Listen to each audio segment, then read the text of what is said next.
स्वामी देवा, ही जागा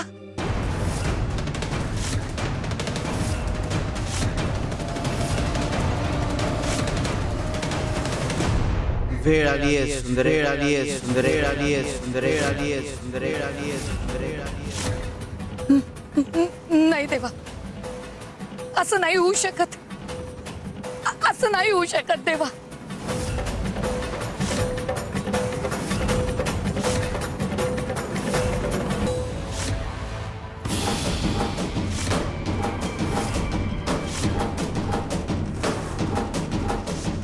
धन लुबाडात, पण त्या दोघांनाही देवाघरी पाठवा। हे कसं शक्य आहे?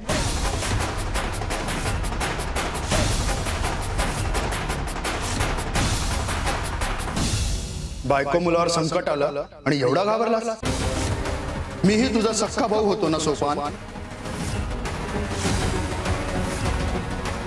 आणि मी तर तुमची वहिनी होते। मोठा भाऊ वडिलांच्या जागी आणि वहिनी आईच्या जागी असते भाऊजी। आई वडिलांच्या जीवावर उठतात, हेच का तुमचे संस्कार?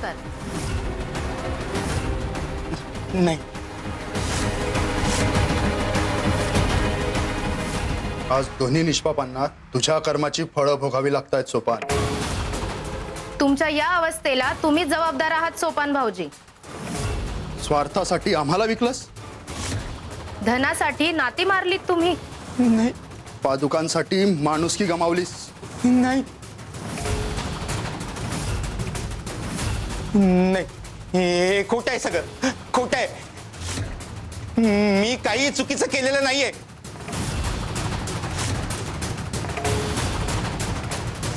सोपान भाऊ, तुम्ही कोणाशी बोलताय? माझा भाऊ आणि त्याची बायको। कुठे? कोणी नाही इथे? हाऊ, असं कसं? हे का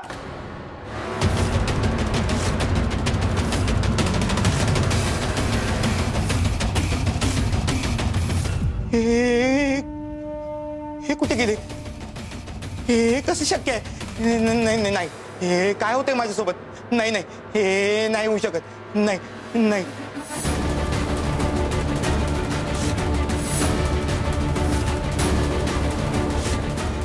हे कसं शक्य आहे?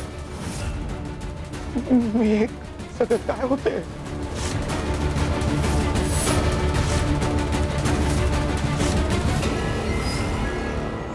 नया ठिकाना, नया सफर।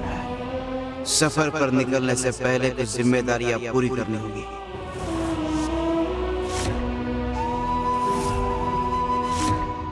गया, स्वामीदेव कुठल्या सफरीबद्दल बोलतायत ग? आणि कसल्या जबाबदाऱ्या? सुंदरा मावशी, अहो नाही माहित मला।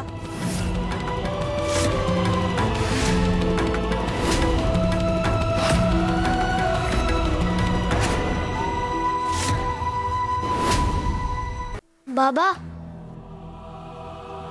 बाबा, बाबा, बाबा, मला काय दिसत नाहीये, सगळीकडे अंधारच अंधार आहे। माझी दृष्टी परत आणा। बाळा, शांत हो। वैद्यबू आहेत ना, ते उपचार करतील। वैद्यबू, काहीही करा, पण माझ्या मुलाची दृष्टी परत आणा। अहो, त्याच्या पुढे त्याचं पूर्ण आयुष्य पडले। आमच्या घराण्याचा वारस आहे तो। त्याला बरं करा वैद्यबुवा, बरं करा।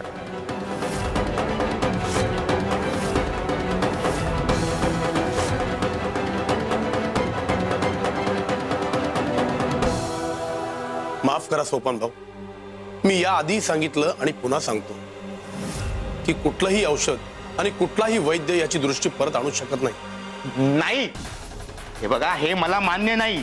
मला ना यातलं काही कळत नाहीये, पण माझ्या मुलाची दृष्टी बरी करा,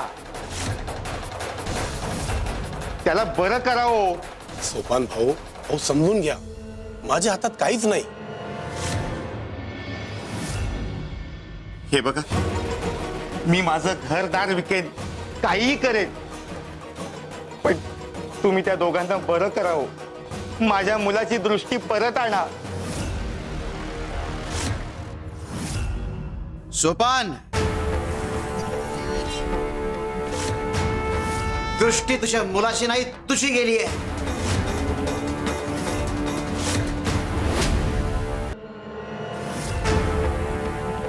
स्वामी, स्वार्थापायी आंधळा झालायस.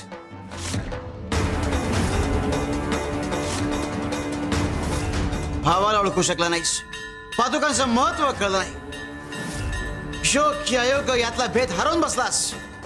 पण स्वामी, मी चुकलो असेल तर शिक्षा मला द्यावी. माझ्या मुलाला आणि बायकोला का? कारण तुला शिक्षा देऊन जेवढा त्रास झाला असता त्यापेक्षा जास्त त्रास तुला या दोघांना वेदनेत पाहून होतोय.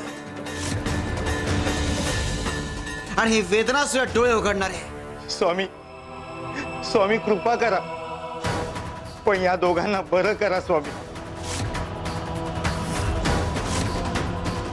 मी यांच्याशिवाय नाही जगू शकत. अहो, माझ्या डोळ्यासमोर यांचे हे हाल मी नाही बघू शकत. त्यांना बरं करा स्वामी. त्याआधी तुला बरं व्हावं लागेल. मला मला काय झालं? या दोघांपेक्षाही गंभीर आजार झालाय. हव्यासाचा, स्वार्थाचा. आणि त्या आजारावर तुला आधी उपचार घ्यावे लागतील. चल आमच्या बरोबर.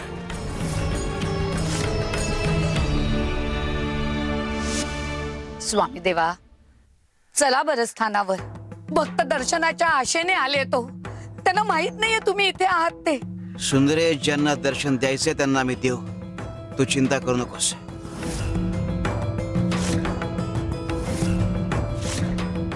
अहो, पण असे उन्हात अनात बसू नका. त्रास होईल तुम्हाला. उन्हाचा त्रास आणि आम्हाला. सुंदरे, इथे येऊनच तर अनेक त्रास, अनेक विवंचना अनेकांच्या आयुष्यातून संपणार आहेत.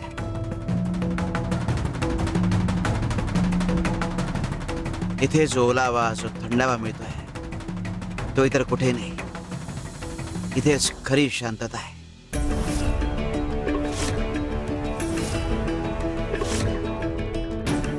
तेव्हा तुम्ही चला बरं स्थानावर. भक्तांसाठी चला.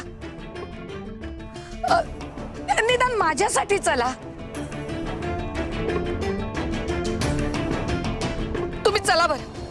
चला चला.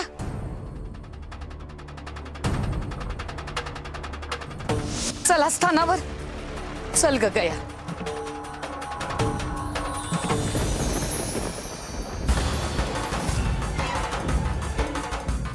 स्वामीदेव, स्वामीदेव कुठे गेले? स्वामीदेवा.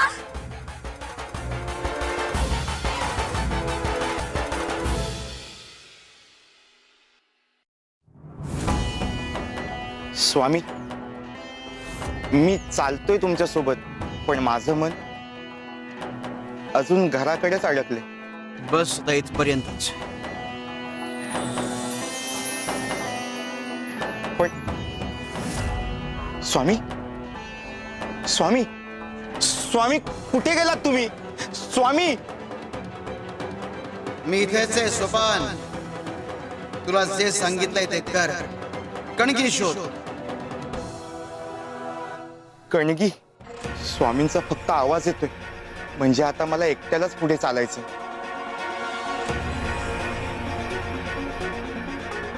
ही कणगी ती उचलून पहा. ही का उचलायची? याच्यात काय असेल?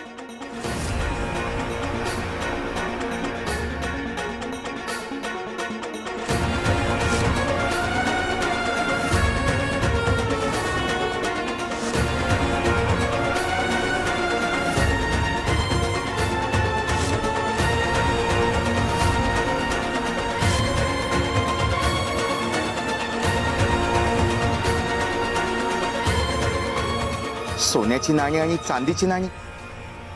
स्वामी बोलले तसंच होतंय. स्वामी म्हणाले होते, सोन्याची नाणी सगळ्यात सुखी माणसाला दे आणि चांदीची नाणी सगळ्यात दुखी माणसाला. तरच माझ्यावरच्या उपचाराची सुरुवात होईल. पण आता सगळ्यात सुखी आणि सगळ्यात दुखी माणूस कुठे शोधू? आणि कसं ओळखू?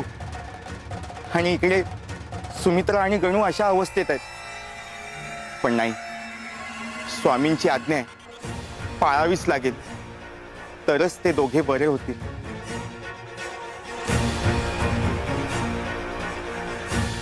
हा गावातला सगळ्यात श्रीमंत व्यापारी, याच्याकडे सर्व काही आहे. सोन्याची नाणी ह्यालाच देतो. दादा, ओ दादा, हा थांबा. नमस्कार. नमस्कार. मला तुम्हाला काहीतरी द्यायचं आहे. मला काय? ही सोन्याची नाणी. सोन्याची नाणी? हो. मला याचा काय उपयोग? म्हणजे चल माझ्या बरोबर चल. असं का बोलला हा? कुठे घेऊन चाललाय आणि का? येतोयस ना सोपान? हो हो. स्वामी देवा, देवा हो, देवा हो, असं काय करताय? चला बरं, चला. सुंदराताई, स्वामींना आता इथून परत स्थानावर घेऊन जाणं मला तरी शक्य वाटत नाहीये.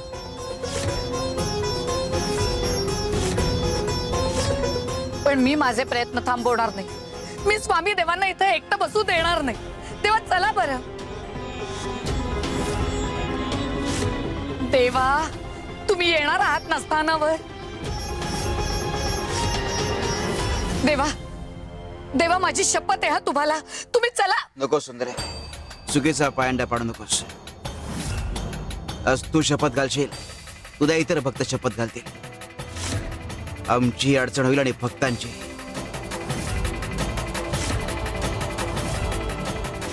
स्वामी देवा, देवा, माझं ऐका, निदान भक्तांसाठी तरी चला हो. सुंदरे, आता ह्या पुढे आम्ही तुझा प्रत्येक हट्ट पुरवू शकणार नाही.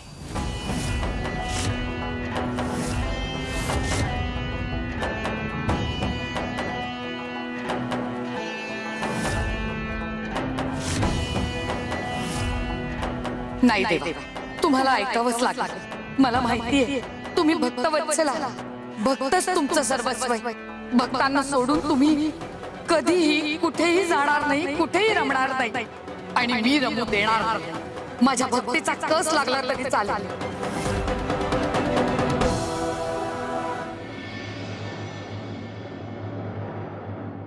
वा, तुमचं घर अगदी रुबाबदार आणि शानदार आहे. असं घर आणि असं वैभव, हेच तर आयुष्यात हवं असतं. हे बघ, तुला काहीतरी दाखवायचंय.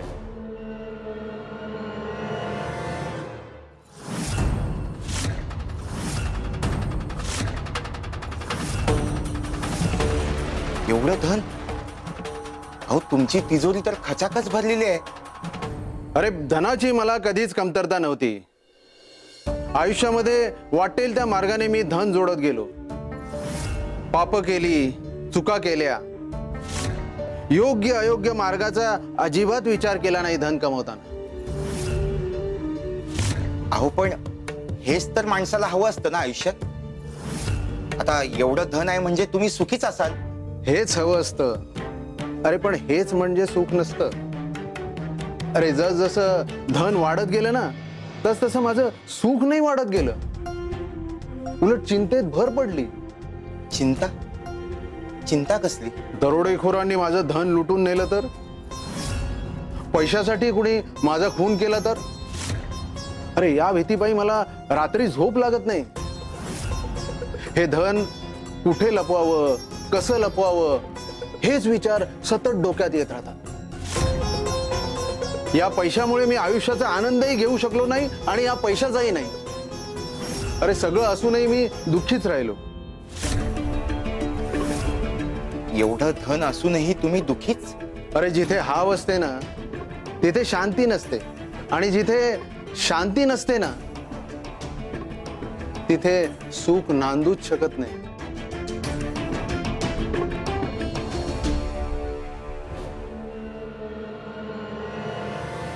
कपिलाताई, अहो, कसला कलह चाललाय तुमच्या दोघांमध्ये? कशाला भांडताय?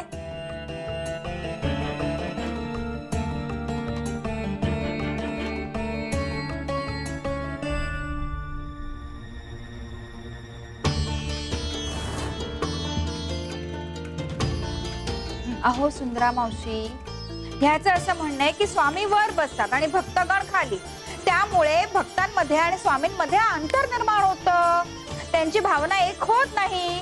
पण मी याला सांगितलं की अरे बाबा असं काही नाहीये, पण हा ऐकायलाच तयार नाही. आता सांगा काय करायचं? या प्रश्नाचं उत्तर स्वामी देवच देतील.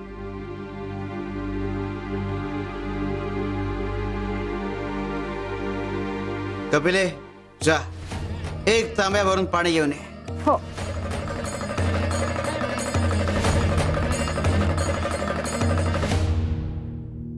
अरे मला तुझी सोन्याची नाणी नकोय सोपान. का का नको? अरे उलट तुलाच पाहिजे ना, तर यातलं धन घेऊन जा. तू किती धन नेलंस ना ते मी मोजणार नाही, आणि किती ठेवलंस हे मी बघणारही नाही. अरे या धन कमवण्याच्या नादामध्ये मी माझ्या कुटुंबाला वेळ दिला नाही. अरे बायको सोडून गेली, माझी मुलं दुरावली, मित्र हळूहळू निघून गेले. अरे हे कमवण्याच्या नादामध्ये मी एकटा राहिलो रे. उरला तो फक्त पश्चाताप, फक्त पश्चाताप. खरं सांगू का तुला सोपान, अरे आपली माणसं ना म्हणजेच आपलं खरं धन असतं, लक्षात ठेव. बरं झालं आलास. हे काशीचं गंगाजल आणि हा पंढरपूरचा प्रसाद.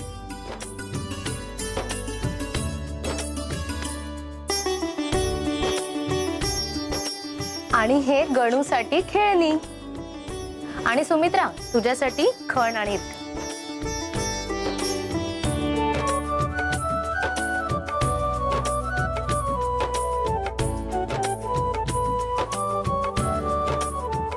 आणि हो सोपान,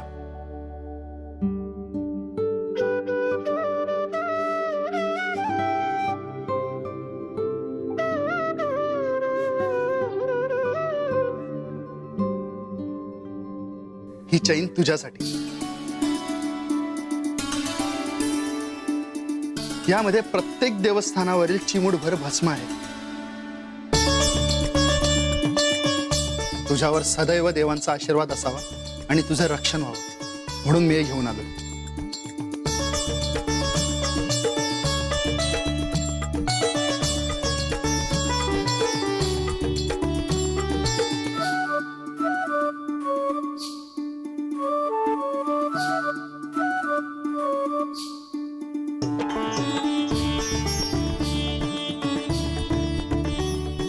दादा, एवढं सगळं माझ्यासाठी केलंस? अरे लाडका भाऊ आहेस तू माझा. तुझ्यासाठी नाही करणार तर कुणासाठी करणार?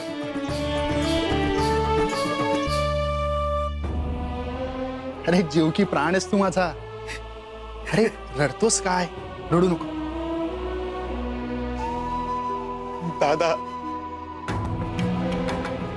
अरे वेड्या, रडतोस काय? रडू नकोस.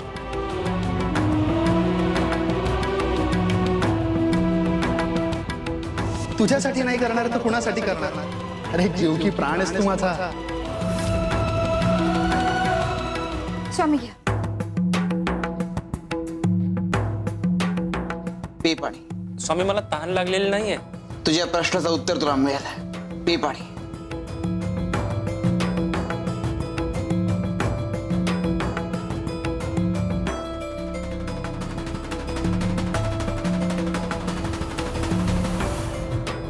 कपिले, तू पण पे. मी हो.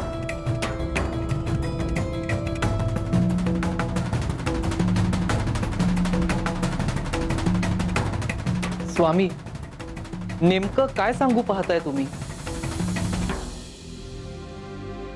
काय चाललंय ते कळत नाहीये, पण स्वामी देव भक्तांमध्ये रमतायत, त्यांना मार्ग दाखवतायत. हेच पे. तहान भागवायची असेल तर पाणी कसं प्यावं लागतं? तोंड खाली आणि तांब्यावर.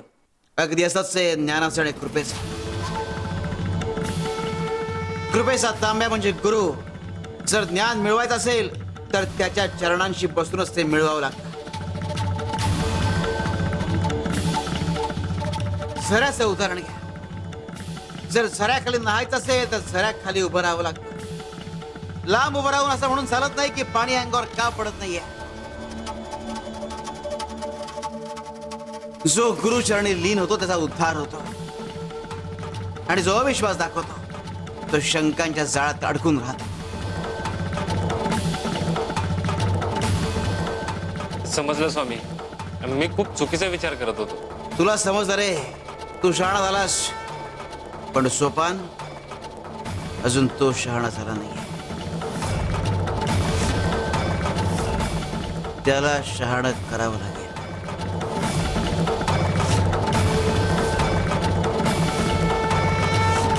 शिव शंकर शंकर.